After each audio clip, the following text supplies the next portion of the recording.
how are you doing? This is the last video. This is the video that I wanted to do. We could have her in my gameplay to join the warden. So let's see if you returning from the cathedral will allow her to become a Grey Warden. Maybe not. No. Commander, Oh, yeah. I'll make the preparations. From this moment forth, Sigrun, you are a Grey Warden. And let it be.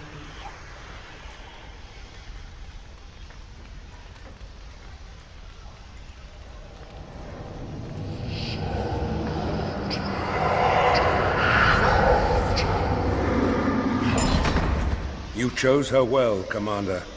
She will wake shortly.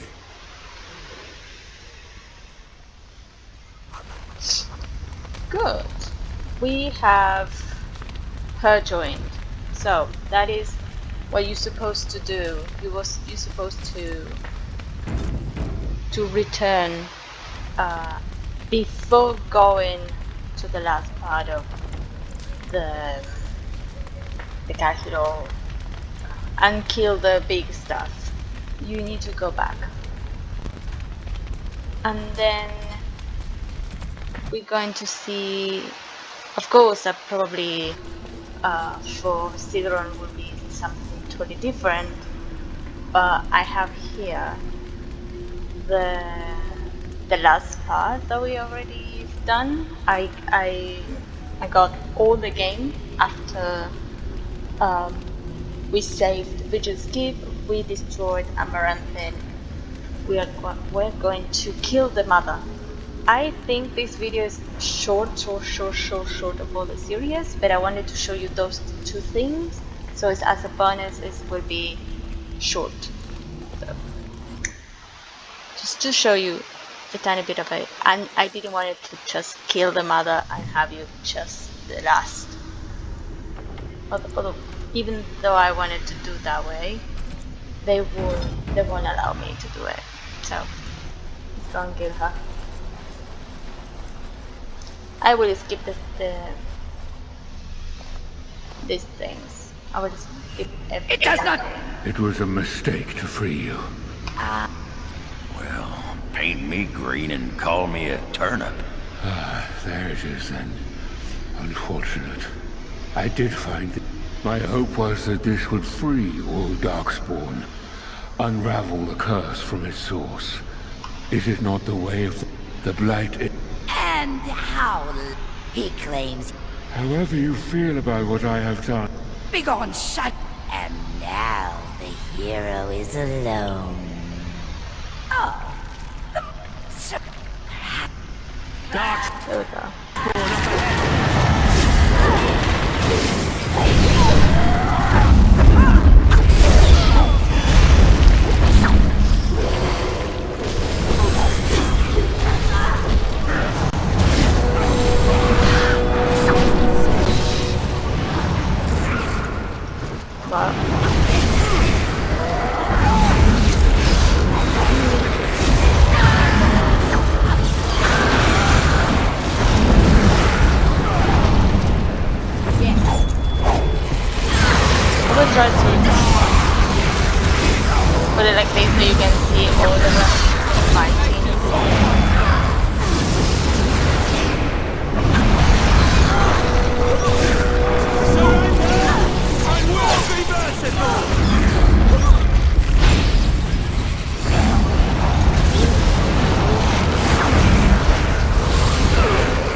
drinking anything.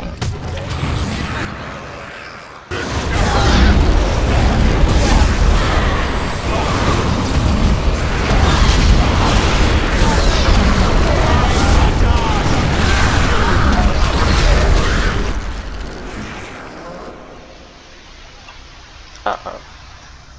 I think he died the last time. I just realized that.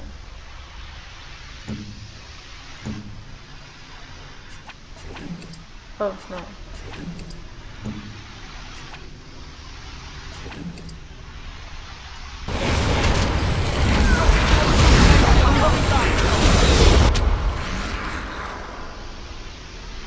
What is him?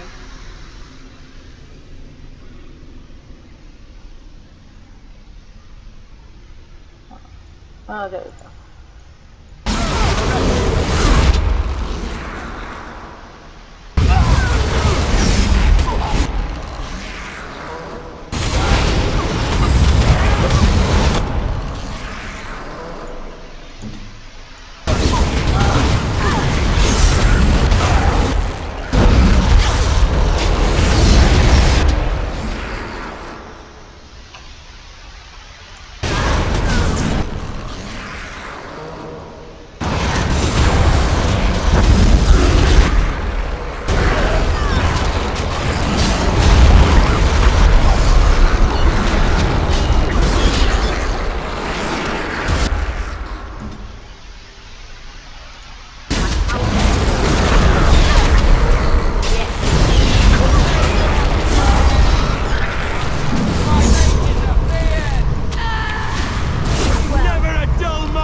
I just...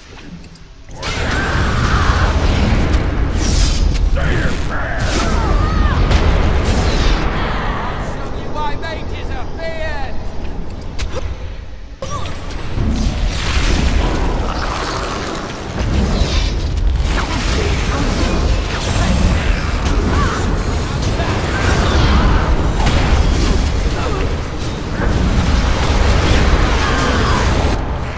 Oops.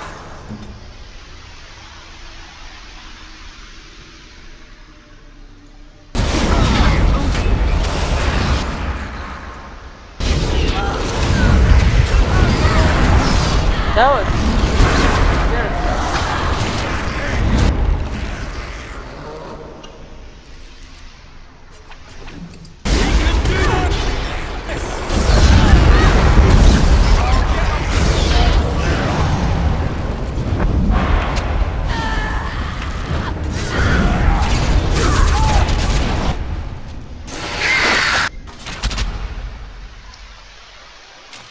okay. This is almost the same, I think. After the death of Mother, the remaining Darkspawn forces scattered and fled back into the Deep Roads. The raids on Amaranthine came to an abrupt end. The architect apparently kept his word, gathering the remaining disciples to follow the rest of their kind back underground. Those Grey Wardens in other nations were appalled to hear of the architect's continued existence, but were unable to track him down despite years of effort. I want to say that I chose again to leave him live instead of killing him. You can choose killing him and how it will affect. But yeah. Some within the Order have claimed that the architect's survival guaranteed another blight, and yet the Deep Roads have lately been quieter than any can recall. Most have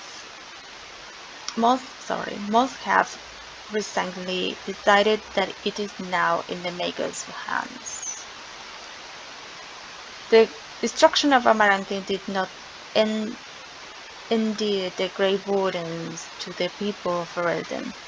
Although much of the citizenry wanted to forget the terrible event and get on with life, a small segment pledged to exact revenge against the Wardens. People whispered that the commander of the Grey was trying to influence Ferelden politics once again, and suggested the burning of Amaranthine was part of the larger plot to gain power. The rumors grew until, inside a year, a mob appeared at the gates of the Vigil's keep. Although most of the rioters were shown mercy and survived the bloody clash, public opinion of the Grey Warden turned sour for years, until the Wardens led an effort to rebuild Amaranthine. The Arlin's peasants suffered greatly during the war, and suffered yet worse in the years that followed. Success at the first riot at Vigil's keep emboldened them, and thus other uprisings followed, often put down with brutality. Although the war devastated many farms in the Arling, all agreed the loss would have been greater without soldiers for protection. The farm holders, this is the same one, but the farm holders developed a certain reverence for the Warden commander, as well as the ongoing reliance on the Grey Wardens for order and protection. The annals of the Grey Wardens hail Commander Eliza's defense of Vigil's keep as a crucial victory. The Order's more clever recruits often spend days studying the account in an attempt to understand the commander's tactics. The Vigils become a trading hub that would eventually eclipse the city of Amaranthine, with traders reassured by guards continually patrolling the pilgrim's path. But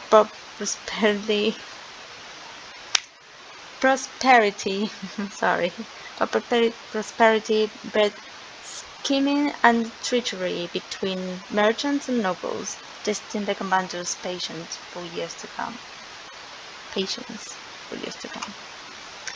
Peace allowed the Wardens to replenish their numbers soon, Vigil's keep bore a capable army. With Wardens at its core, from the ranks emerged new heroes to challenge threats to Amaranthine and all Ferelden. Through taxes and levies, the Vigil was rebuilt. I don't know that word, I'm so sorry. Years later, Bodrik Glavonak stood on the battlements and pronounced that the defenses were acceptable. We will never speak more highly of any human engineering. Dark whispers of conspiracy against the Wardens fell silent after a rush of accidents and disappearance culminated in the apparent suicide of Pan Esmeralda. The nobles of Amaranthine remained dutiful. Some even suggest they were cowed into submission. Among many legends at the Vigil spawned one. I don't know how to read. I'm so sorry. Among the many legends at the Vigil spawned was one of the great hero of the next age, a sheepherder turned soldier by name of Sir Alec the Valiant, who eventually founded an order of knights that lasted 1,000 years. The commander's blade, Vigilance, crafted from the bones of an ancient dragon, was boldly stolen by Antivian crows. The blade changed hands many times thereafter, with some master swordsmen pursuing the weapon their entire lives. Some claim that this legendary blade has had a life on its own, and that its power is steadily growing. Dorkin Glavonak further refined his Liam sound explosives, but left the warden's employ after Kunari mercenaries tried to assassinate him. Although the warden Bombardier took his secrets with him, the learned said he left clues for others to follow in his footsteps. The Vigil soldiers, wearing a distinctive silverate armor the Masterweight crafted, came to be known as the Silver Order.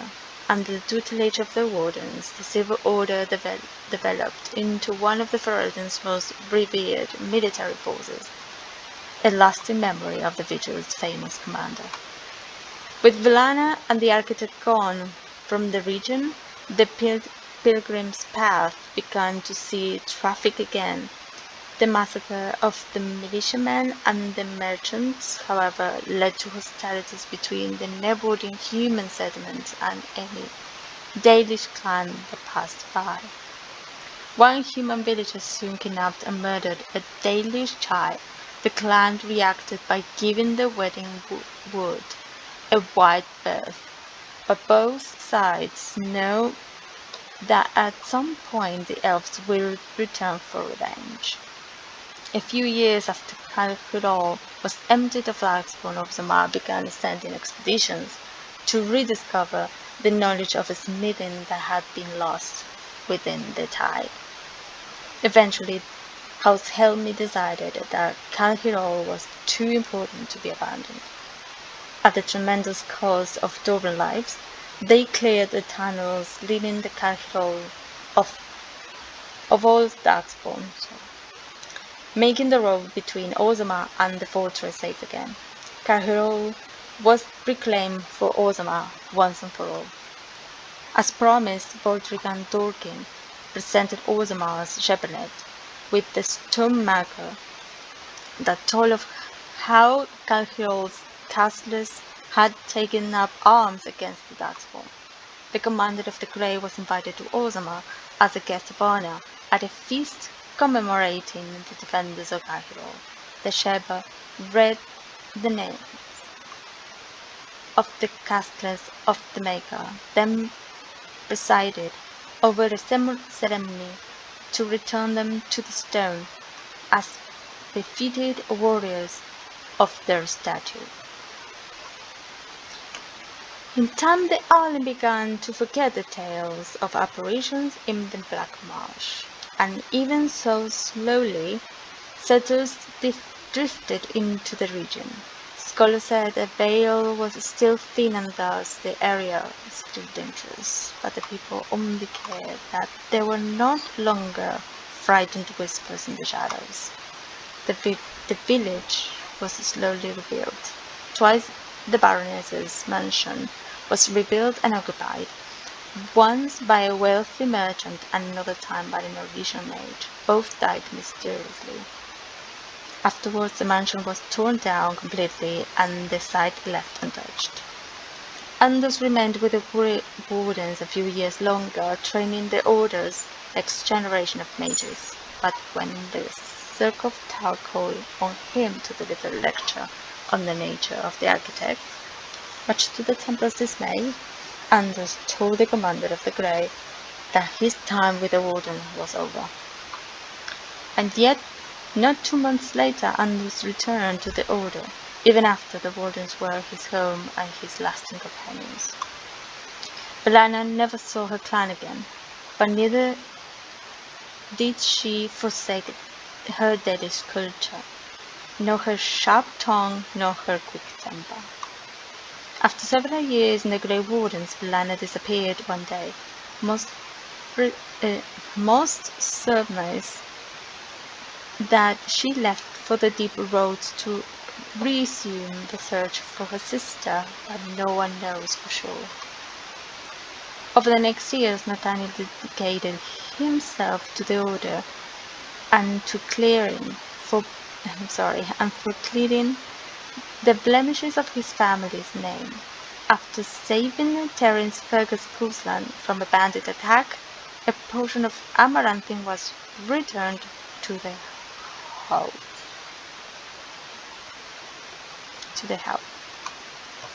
Nathaniel passed the holding to Delilah's son, and when a new castle was eventually built there, a statue of Nathaniel was erected in its courtyard.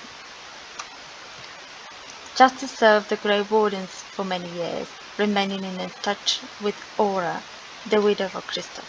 She grew uncomfortable with the body's decay, however, and the day she told Justice she could see him no longer was the day he left the Order. Justice wished his comrades well, then Christoph's body slumped to the ground dead. Aura finally had a body to mourn. If the spirit itself remains alive, it has not shunned itself. With the mother dead, Sigrun seemed to lose her purpose. She withdrew from her friends in the Order, and spoke to them less and less each day. One morning Sigrun was simply absent, her bed made and her trunk emptied. A young recruit who had been up in the night said that she had left for her calling, gone to finish what she started in Garfield. Ogren continued to regale young warden recruits with tales of his prowess in both battle and bed. His drinking games prompted at least one recruit to declare that she'd rather re-attempt joining than live another monk. At the warden commander's urging, Orgren took a more active role in his child's life. He visited Felsi often and wrote letters, which the warden commander graciously proofread, nearly even every week. As for survivors of Ferelden, she did not remain as commander for the Grave for long. The Darkspawn were no longer a real concern, for the Blight well and truly over, and it was time for her to move on. Some claim the commander went to Antiva, chasing after Assassin 7. One rumor suggested the pair engaged in a terrible shutdown in the Antiva's capital, and others said they took over the crows. Perhaps they adventurously together still. And again, thanks for everyone who had made this game. I really enjoyed it. It's one among my favorites. Of course, yeah, this is among my favorites. I want to say that. Well, that's it. That's all. Thank you a lot for watching this, and I hope to see you next time. Have a lovely day ahead, and see you soon. Bye bye.